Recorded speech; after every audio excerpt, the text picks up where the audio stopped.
আজ অনেকদিন পর খালার বাড়িতে যাচ্ছি। খালার সাথে এতদিন কোনো প্রকার যোগাযোগ ছিল না, কারণ আমার আম্মু ও আব্বু দুজনেই ভালোবেসে বিয়ে করে, আর খালা ছিল ভালোবাসার বিরুদ্ধে। বিয়ের আগে ভালোবাসাকে খালা ঘৃণার চোখে দেখতেন, তাই আব্বু আম্মু বিয়ের পর খালার সাথে সব যোগাযোগ বিচ্ছিন্ন হয়ে যায়। আজকেই প্রথম আমি আমার খালাকে দেখতে পাবো। আমার জন্মের পর খালা নামক ব্যক্তিটাকে দেখার সৌভাগ্য আমার হয়নি। এই যে দেখুন, আপনাদের সাথে কথা বলতে বলতে আমি আমার পরিচয়টা দিতেই ভুলে গিয়েছি। আমি আমরিন তালুকদার, বাবা মায়ের একমাত্র আদরের সন্তান। বাসা ঢাকা মিরপুর। থাক, এই পর্যন্তই থাক। চলুন গল্পে ফিরেই। আজ কেন জানি না খালামণিকে দেখতে খুব ইচ্ছে হলো, তাই আম্মুর কাছে সব বললাম। আম্মুর কাছ থেকে খালামণির ঠিকানা নিয়ে বেরিয়ে পড়লাম। আপনারা ভাবছেন এত বছর কথা হয় না, তাহলে ঠিকানা জানলো কি করে? আসলে খালামণিরা থাকে গ্রামের বাড়িতে, আর আমরা ঢাকায়, তাই গ্রামের ঠিকানা নিয়ে চলে যাই গ্রামের উদ্দেশ্যে। গাড়িতে উঠে বসে আছি। যত সময় যাচ্ছে মনে হচ্ছে বুকের ভিতর কিছু একটা টান দিচ্ছে। কি এমন যা আমাকে ভাবাচ্ছে, যা বুঝতে পারছি না। সব ভাবনা প্রতীক্ষা ছেদ করে দীর্ঘ 6 ঘন্টা জার্নি শেষে গ্রামের মাটিতে পা দিয়েছি। আর অমনি কোথা থেকে যেন একটা পিচ্চি রাস্তার পাশে ধুলো ছুঁড়ে মারল। মেজাজটাই বেগড়ে গেল। এত পরিপাটি হয়ে এসেছি, তারপর যে রোদ, ঘেমে সব শেষ। তারপর আবার এই কাহিনী। বাচ্চা মেয়েটিকে ধরে ধমক দিতেই কোথা থেকে একটি বড় মেয়ে এসে ঠাস করে আমার গালে থাপ্পড় মেরে দিল। আমি তো ভ্যাবা চেকা খেয়ে গেলাম। মেয়েটিকে দেখতে পারিনি, তাই মনে করেছি হয়তো পিচ্চি মেয়েটাই দিয়েছে। পিচ্চি মেয়েটাকে কিছু বলতে যাব তার আগেই আমার শার্টের কলার ধরে টান দিয়ে সোজা করিয়ে দাঁড় করালো। আমি তাকিয়ে এক প্রকার শকড হয়ে গেলাম। এত সুন্দর একটা মেয়ে এই গ্রামে কি করে থাকতে পারে? তাই ভাবছি আমি। এক নাগারে মেয়েটির দিকে তাকিয়ে আছি। হঠাৎ মেয়েটি তার হাতের দড়ি বাজিয়ে আমার ধ্যান ভাঙালো। এই, তোর সমস্যা কি? বাচ্চা একটা মেয়েকে এমন করে ধমকাচ্ছিস কেন? যদি জানতাম এটা আপনার মেয়ে, তাহলে আমি তাকে আদর করতাম। আমার মেয়ে মানে? এটা আমার ছোট বোন। ও আচ্ছা, আপনার নামটা কি জানতে পারি? মেয়েটি ভ্রু কুঁচকে চলে যায় কোনো কথা না বলেই, আর আমিও আবার গন্তব্যের দিকে পা বাড়াই। অনেক খোঁজাখুঁজির পর খালার বাসার সামনে এসে দাঁড়াই। দরজায় কড়া নাড়তেই সেই ছোট্ট বাচ্চাটি দরজা খুলে দেয় আর আমাকে দেখে চিল্লাতে শুরু করে দেয়। আর তার চিল্লানোর শব্দ শুনে সেই মেয়েটি বাইরে বেরিয়ে আসে।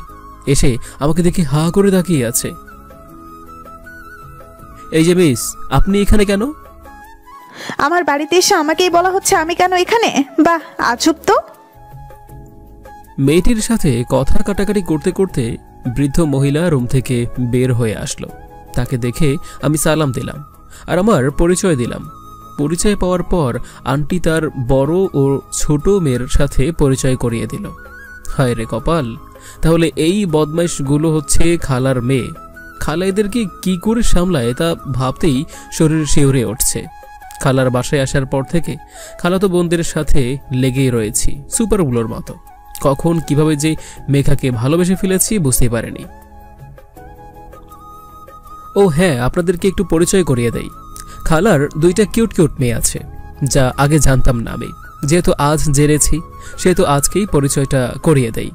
বড় মেয়ের নাম মেঘা আর ছোটটার নাম নেহা। 2টা খুব জেদি টাইপের মেয়ে, কখন কি করে বসে কেউ জানে না।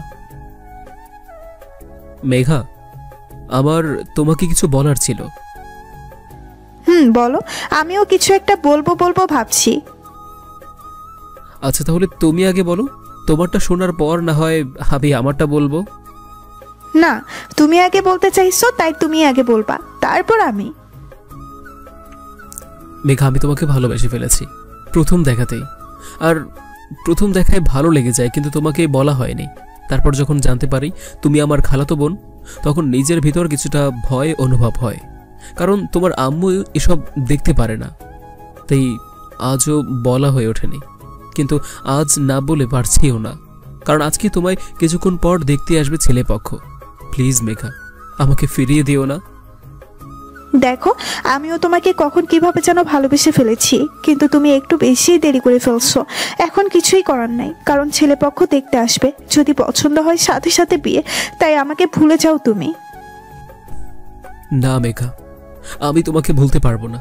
আর যদি তোমায় না পাই তো আমি এই জীবনটাই রাখবো না।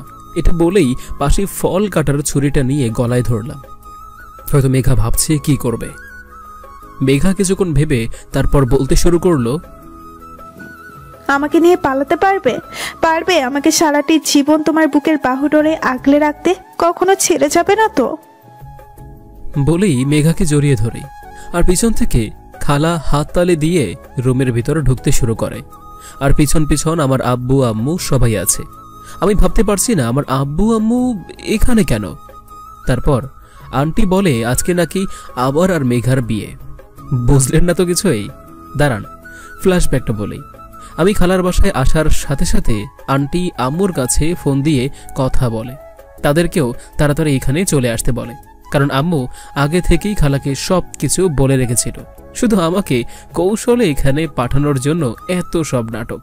তারপর আস্তে আস্তে সব তো জানেনি। মেঘার সাথে হাসি মজা খুনসুটি দেখে খালাও মনে মনে খুশি, কিন্তু আমাদের বসতে দিতে চায় না। তারপর আমাদের দুজনের রিয়াকশন দেখার জন্য মেঘার বিয়ের কথা বলে। আর তারপর তো জানেনি যে কি হয়েছে। সেদিনই আমাদের বিয়ের কাজ সম্পন্ন হয়ে যায়। বাসর ঘরের সামনে দাঁড়িয়ে আছি আর মনের ভিতর এক বুক সাহস নিয়ে ঢোকার চেষ্টা করছি, কিন্তু কোনোভাবেই সম্ভব হচ্ছে না। কিন্তু পিছন থেকে কে যেন ধাক্কা দিল। নিজেকে ঠিক রাখতে না পেরে বাসর ঘরের দরজার উপর পড়ে যাই। তারপর আর কি, সামনে সদ্য বিয়ে করা বউ রয়েছে। নিজের ভিতর এক অজানা উত্তেজনা সৃষ্টি হচ্ছে। আস্তে আস্তে বউয়ের দিকে এগোতে থাকে আর বউ আমায় দেখে পিছাতে থাকে। আস্তে আস্তে মেঘাকে দেয়ালের সাথে লিপটে ধরি। পিছনে যাওয়ার মতো কোনো জায়গা নেই আর। শেষ মুহূর্তে মেঘা কোনো উপায় না পেয়ে আমার বুকে জড়িয়ে ধরে শক্ত করে মুখ লুকালো। আমিও আস্তে আস্তে মেঘাকে খাটে শুইয়ে দেই। তারপর দীর্ঘ প্রতীক্ষার পর সেই সুখময় পবিত্র কাজটা করেই ফেলি। এই যে ভাই ও আপুরা, তোমরা কি শুনো? হ্যাঁ, আরে যাও, তোমরা ঘুরে আসো। তোমাদের এসব জানতে হবে না, তোমরাও বিয়ে করো, তারপর বুঝবা। সকালে ঘুম থেকে উঠে দেখি আমার ও মেঘার শরীরে একটা সুতাও নেই। দুজনই একটা চাদর জড়িয়ে শুয়ে আছি।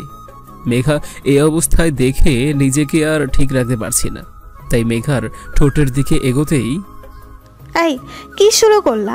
রাত্রিতে তো মন ভরে করলা, এখনো কাপড় নিচেও পরনি, আমাকেও দাওনি, আবার এখন? তোমার মধু তো আমি সারাক্ষণ খেতে চাই, তুমি দিবা বউ? যা শয়তান, ছাড়ো, এখন গোসল করতে হবে। না, গোসল এবার করার পর করবা। না, এখন হবে না, সকালে এসব করতে নেই। কে বলেছে সকালে করতে নেই? আমি করব। তুমি চাইলে গোসল করতে পারো, কিন্তু তোমাকে আবার গোসল করতে হবে। তাই তুমি কি চাও, কিছু সময়ের ব্যবধানে আবার গোসল করতে?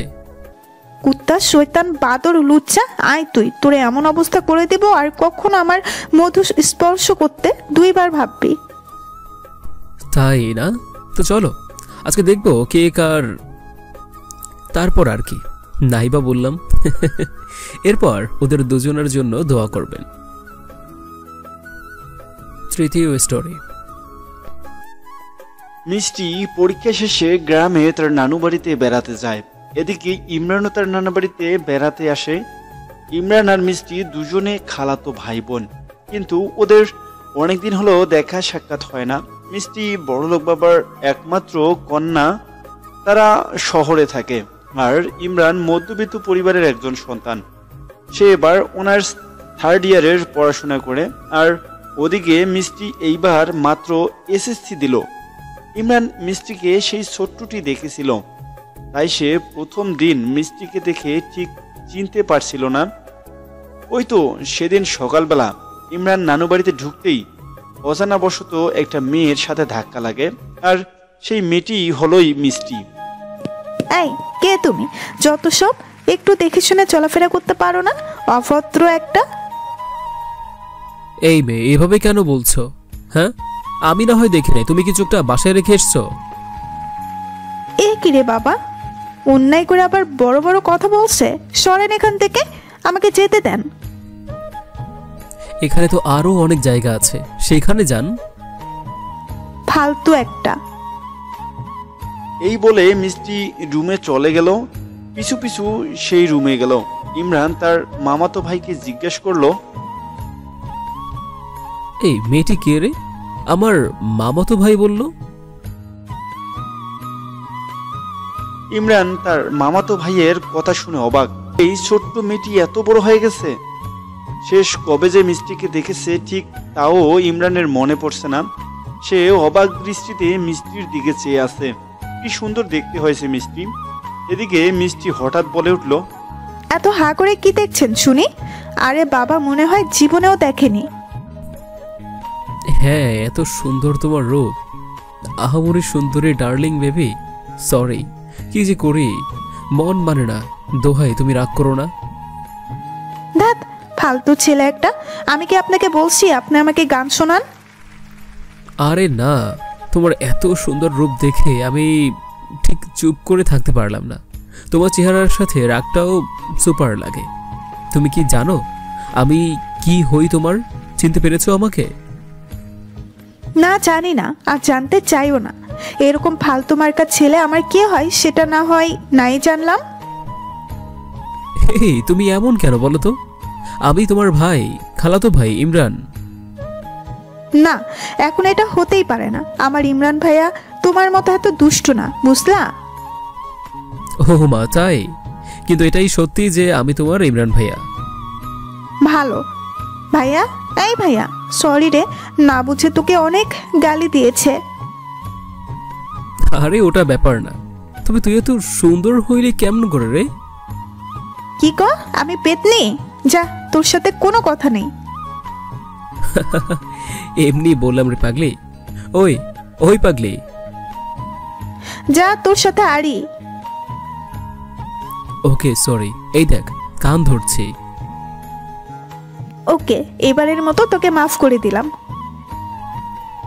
আচ্ছা, ওই এবার কোন কলেজে অ্যাডমিশন দিবি? হ্যাঁ, ঢাকা নটর ডম কলেজে দিতে চাচ্ছি।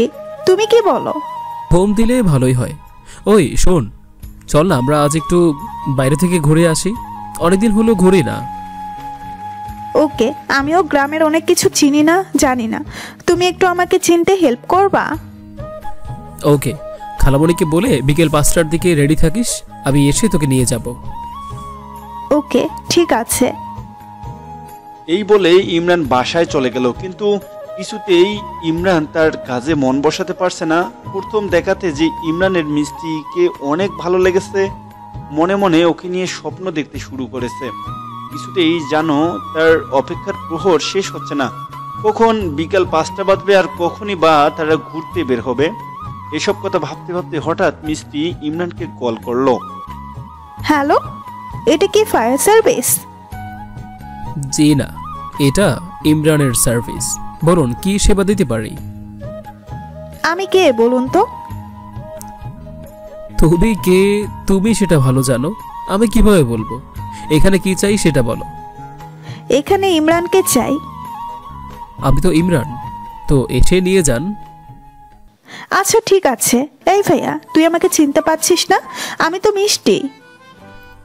আরে পাগলি, চিনতে তো পেরেছি, একটু মজা করলাম। তুই কি রেডি হয়েছিস? সেই কখন? তুমি কখন আসবে? আরে পাকা বুড়ি, এখনো তো 5টা বাজেনি।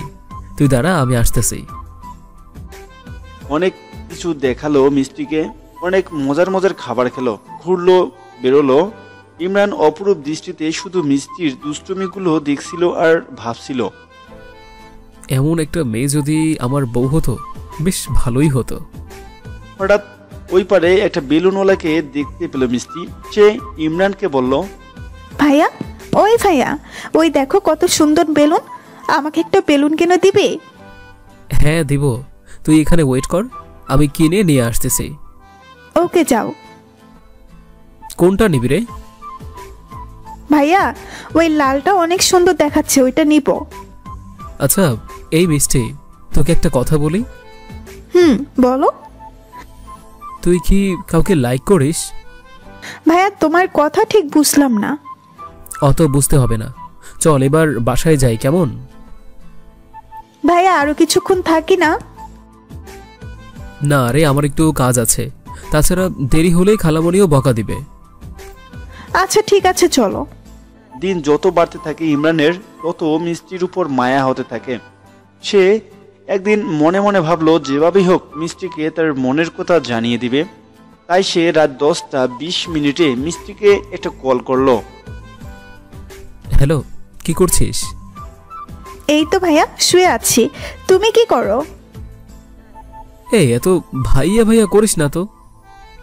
কেন, তুমি তো আমার ভাইয়া হও। না ভাইয়া না, তুই আজ থেকে আমাকে ইমরান বলে ডাকবি।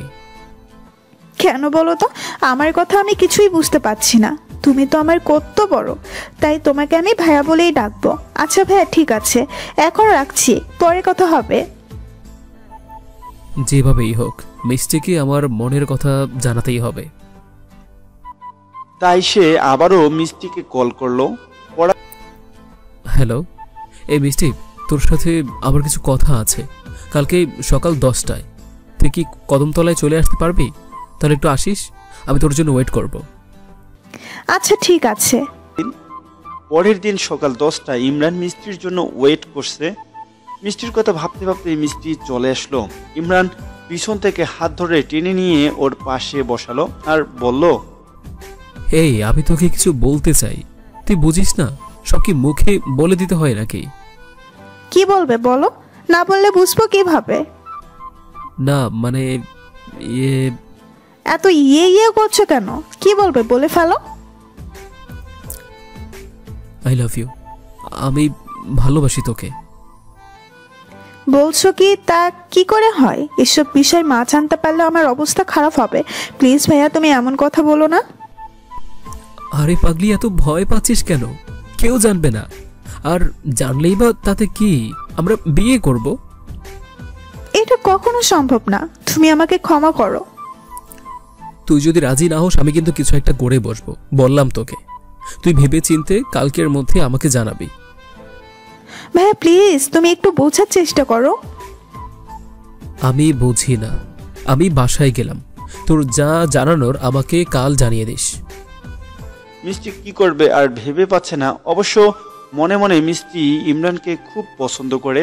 মিষ্টি সারা রাত ভেবে চিন্তে সিদ্ধান্ত নিল, যাই হোক না কেন এটা তার পক্ষে সম্ভব না, কাল সে ইমরানকে না বলে দিবে। পরের দিন সকালবেলা ইমরান একা একা ব্যালকনিতে দাঁড়িয়ে আছে। হঠাৎ মিষ্টি এলো পিছন থেকে, হাত ধরে বলল, ভাই আমাকে ক্ষমা করে দে, আমার পক্ষে সম্ভব না। অমনি ইমরান পকেট থেকে একটা ব্লেড বের করে একটা টান দিয়ে দিল। হাত থেকে তীর ছুটে রক্ত বের হতে লাগলো। অমনি মিষ্টি হাত থেকে ব্লেড ছুড়ে দিয়ে বলল, পাগল কোথাকার। ইমরানকে শক্ত করে জড়িয়ে ধরে বলল, আই লাভ ইউ, আমিও খুব ভালোবাসি তোমাকে। তাহলে কেন আমাকে এত কষ্ট দিলে বলো? আমার যে ভয় হয় যদি তোমাকে হারিয়ে ফেলি, তখন কি করব? আরে সে দেখা যাবে, আমার একটা ভালো ক্যারিয়ার হলে বাসায় বলবো, তোকে বউ করে আমার ঘরে নেব, বুঝছিস? হ্যাঁ ভাইয়া, আমার যে ভয় হয়। কি? আমি তোর ভাইয়া? যা, তোর সাথে কথাই নেই। ওকে ওকে বাবা, সরি। ওকে লক্ষ্মী সোনা, এখন আমি যাই, তুই বাসায় যা, আমার একটু কাজ আছে। এভাবে চলতে থাকে ইমরান মিষ্টির দুষ্টু মিষ্টির প্রেম। নানুবাড়ি কিছুদিন থাকার পর মিষ্টি শহরে চলে যাবে আর ইমরানের মনটা খুব খারাপ। এই তুই আমাকে ছেড়ে সত্যিই চলে যাবি? আমি কেমনে থাকবো বল? আমি তো খুব ভালোবাসি তোকে। আরে আরে পাগল ছেলে, আমি কি একেবারে চাচ্ছি নাকি? সুযোগ বুঝে আবার আসবো, মাঝে মধ্যে আমাদের ওখানে গেলেই পারো না? সব সময় তো ফোনে কথা হবে, এত টেনশনের কি আছে বাবা? না রে, আমার মন কিছুতেই মানছে না। তুই যদি শহরে গিয়ে আমাকে ভুলে যাস, আমি কেমনে বাঁচবো বল? না রে পাগল, কখনোই ভুলবো না তোকে, কথা দিলাম। আমার একটাই ইচ্ছে পূরণ করবি? হ্যাঁ বল কি? তোকে একটু শক্ত করে জড়িয়ে ধরবো। এই নে, আমি তোকে জড়িয়ে ধরলাম। আরে ছাড়, কেউ দেখে ফেললে সর্বনাশ। না, ছাড়বো না। দেখলে দেখুক, আমার বরকে আমি ধরবো, তাতে লোকজনের কি? আর ছাড়, ওই যে মা আসছে। মিথ্যুক একটা, যা, তোর সাথে কথাই নেই। পাগলি একটা। আচ্ছা, ট্রেন কয়টায় শোনা? সকাল 6টায়। তুমি স্টেশন পর্যন্ত যাবে কিন্তু। অবশ্যই। পরের দিন সকালে মিষ্টি চলে গেল। ইমরান খুব একা হয়ে গেল। সে কিছুতেই মিষ্টির সাথে কাটানো সময়গুলো ভুলতে পারছে না। কিছুদিন পর ইমরানের হঠাৎ বিদেশ যাওয়ার একটা পাসপোর্ট এলো। সে কি করবে ভেবে পাচ্ছে না। মিষ্টির সম্মতি নিয়ে সে বিদেশে চলে গেল। এর মাঝে 2 বছর কেটে গেল। মিষ্টির বাবা মা ভালো একটা ছেলে পেল। এর মধ্যে মিষ্টিকে বিয়ে দিয়ে দিল। কি করবে ইমরান? মধ্যবিত্ত ফ্যামিলির ছেলেদের অনেক স্বপ্নকে বিসর্জন দিতে হয়। মিষ্টিকে আর ইমরানের পাওয়া হলো না। এভাবে শেষ হয়ে গেল ইমরান মিষ্টির দুষ্টু মিষ্টির প্রেমের সম্পর্ক। ভালো থাকুক না পাওয়া সকল ভালোবাসা।